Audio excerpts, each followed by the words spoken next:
ही घटना 2000 सालची असावी. उंबरगावमध्ये एक कुटुंब राहत होतं.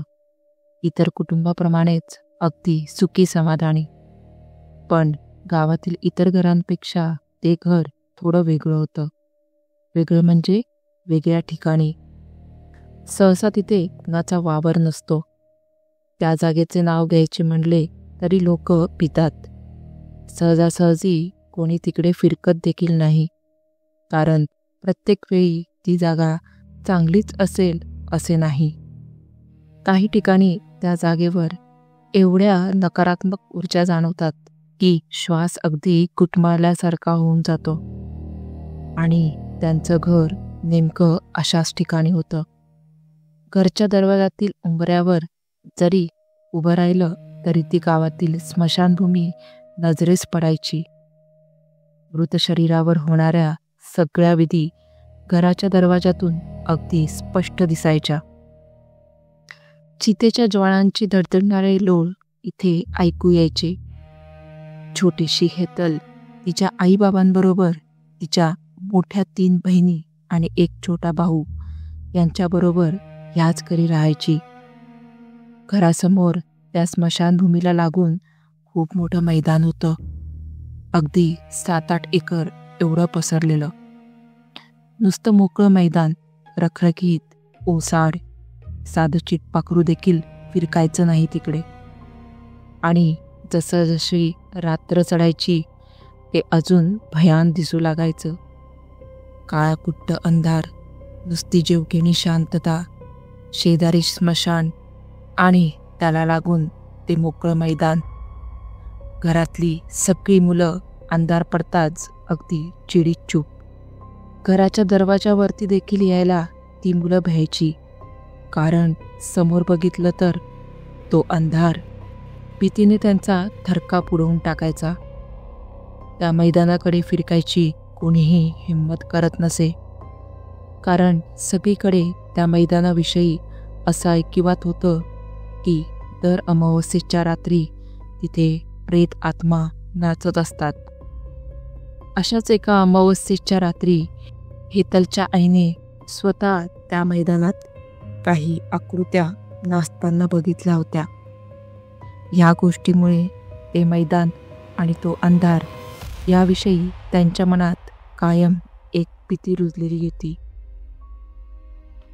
घरातील लहान आणि मोठी सर्वच मुले तेव्हापासून घाबरून असायची. बरीचभर अशाच एका काळोख्या रात्री एक भयान गोष्ट घडली. हेतलचे बाबा तेव्हा रात्रीच्या 8 ते 8:30 दरम्यान या मैदानाला लागून असलेल्या रस्त्यानेच रोज कामावरून परत यायचे. एक दिवशी त्यांना काम उरकून येताना घरी यायला उशीर झाला. ते सायकलवरून झपाझप रस्ता दमटवत होते. एकदाच घरी पोहोचलो की मग कशाची भीती नाही, हेच त्यांच्या मनात होते. तिथे एक थांबा होता. त्या रोडचं नाव 56 नंबर असं काहीतरी होतं.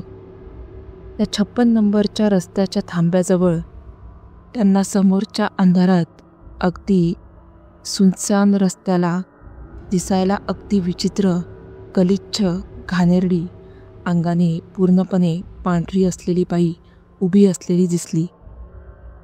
तसल्या अवतारात असलेल्या त्या विचित्र बाईला बघून हेतलच्या बाबांना भीती वाटली, कारण उभं आयुष्य गेलं पण त्यांनी असं कधी पाहिलं नव्हतं.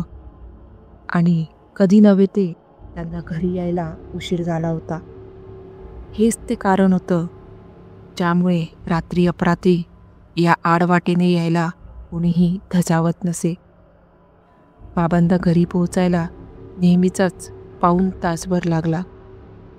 घरी पोहोचलेले बाबा नेहमीचे बाबा नव्हतेच मुळी. ते ना कोणाशी बोलले, ना कोणाची विचारपूस केली, ना जेवायला देखील आले. घरी आले तर घामाने चिंब भिजत गेले होते.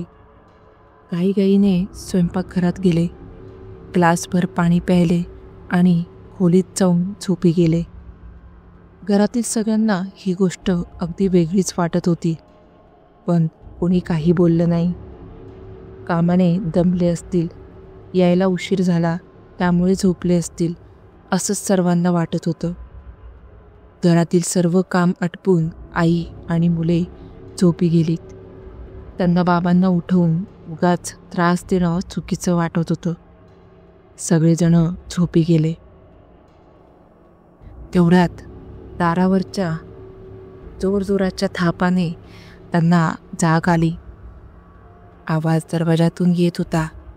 सगळीकडे खोलीभर अंधार होता आणि अशा अवेळी अपरात्री घरातून बाहेर कोणाला जायचं आहे. मुलं तर भिवून रात्रीची उठत देखील नाही. मग दरवाजाला कोण आहे? आईने लगबगीने उठून लाईटचं बटन दाबून पाहिलं. तिची भीती खरी निघाली. बाबा अंथरुणात नव्हते. मग ते कुठे होते? तिने खोलीच्या बाहेर जाऊन पाहिले तर बाबा ओणवे उभे होते. हात वाकडे करून दरवाजाची कडी उघडू पाहत होते. कडी हातात येत नसल्यामुळे दरवाजाला जोरजोरात आपटत होते आणि तोंडात एकच वाक्य, ती मला बोलवते आहे, मला गेलंच पाहिजे, ती मला बोलवते आहे. बाबाचं अंग तापाने फणफणून निघालं होतं. हेतलची आई जाणकार होती. तिने बाबांच्या हालचालीवरून ओळखलं की त्यांच्यावर वेगळीच काहीतरी नजर झालेली आहे. ती त्यांना जबरदस्तीने ओढत आतल्या खोलीत घेऊन गेली. अंथरुणावर पडतो न पडतो तोच ते उठून पुन्हा दरवाजाकडे बाहेरच्या दिशेने पळू लागले आणि तोंडात एकच वाक्य, ती मला बोलवते आहे, मला गेलं पाहिजे. आईने तडक उठून देवघरात जाऊन उदी आणली आणि बाबांच्या कपाळाला लावली. आईच्या हातात हिरवा चुडा होता. रात्रभर तिने आपला हात बाबांच्या छातीवर ठेवला होता. तेव्हा कुठे ते उठून पळून जायचे शांत झाले आणि आईचा हात छातीवर असल्यामुळे त्यांना खूपशा वेळाने शांत झोप लागली. सकाळी उठल्या उठल्या हेतलची आई त्यांना घेऊन गावच्या मंदिरात गेली. रात्री काय प्रकार घडला हे त्यांना काहीच माहीत नव्हतं. अंगात ताप आणि अशक्तपणा आला होता. मंदिरातील बुवांनी त्यांना अंगारा लावून देवाच्या अगदी मूर्तीसमोर बसावयास सांगितले. बुवांनी त्यांचा हाताचा अंगठा बाबांच्या कपाळाच्या अगदी बरोबर मध्यावर ठेवला आणि डोळे बंद करून ध्यानात बसले. 5 मिनिटातच बाबांनी तो बुवांचा हात त्यांच्या कपाळावरून भिरकावून लावला. बाबांच्या तोंडून ती बाई बोलू लागली होती. बुवांना पाहायचं होतं की नक्की कोणती नजर बाबांच्या अंगावर पडली होती. बाबा बाईच्या आवाजात जोरजोरात घुमू लागले आणि उठून पळण्याचा प्रयत्न करू लागले. पण बुवांनी आधीच तयारी करून ठेवली होती. बाजूलाच 2 व्यक्ती उभ्या होत्या. त्यांनी बाबांना घट्ट पकडून ठेवले. बुवांनी बाबांच्या अंगावर देवारातील जलाचे शिंतोडे उडवले. तेव्हा ती बाबांच्या अंगातील बाई अजूनच आक्रमक झाली. जोरजोरात किंचाळू लागली. बुवांनी तिला बोलतं केलं, बोल, कोण आहेस तू? अशी येणाऱ्या जाणाऱ्या लोकांना का त्रास देतेस? तशी ती सांगू लागली, मी मंजुळा, त्या 56 नंबर स्टॉपच्या एरियात माझी वस्ती आहे. लग्न झाल्यावर लगेच नवरा आजाराने गेला. उभं आयुष्य लोकांची बोलणी काढत एकटीने काढलं. शेवटी वैतागून मी स्वतःला देखील संपवलं. असं करण्यामुळे मुक्त न होता मी स्वतः पिशाच्च योनीत अडकले. असं म्हणत ती जोरजोरात किंचाळू लागली. बुवांनी मंदिरातील अभिमंत्रित धागा बाबांच्या गळ्यात बांधताच ती अचानक शांत झाली. बुवांनी तिच्याकडून वदवून घेतले की ती पुन्हा कुठल्या पुरुषाला झपाटणार नाही आणि बंधनातून मुक्त केले. सर्र वाऱ्याचा आवाज करत ती बाबांच्या अंगातून निघून गेली आणि बाबा धपकन जमिनीवर पडले.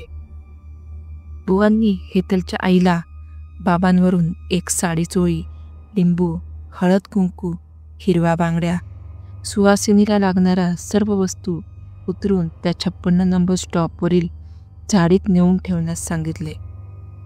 2-4 दिवसांनी बाबा ठीक झाले, कामावर जाऊ लागले. पण त्यानंतर कधीच त्यांनी रात्री घरी यायला उशीर केला नाही. कालांतराने त्यांनी स्मशानासमोर असलेले आपले घरही दुसरीकडे हलवले. आता मुलं मोठी आहेत, मुलांची मुलं आलीत. झालेल्या गोष्टी आठवल्या की त्या मोठ्या झालेल्या मुलांना अजून देखील भीती वाटते. पण ते त्या भीती वाटणाऱ्या रस्त्याने मुळी आता जातच नाहीत. ही कथा सत्य घटनेवर आधारित असून आपल्या चॅनलच्या एका सबस्क्रायबरने शेअर केलेली आहे.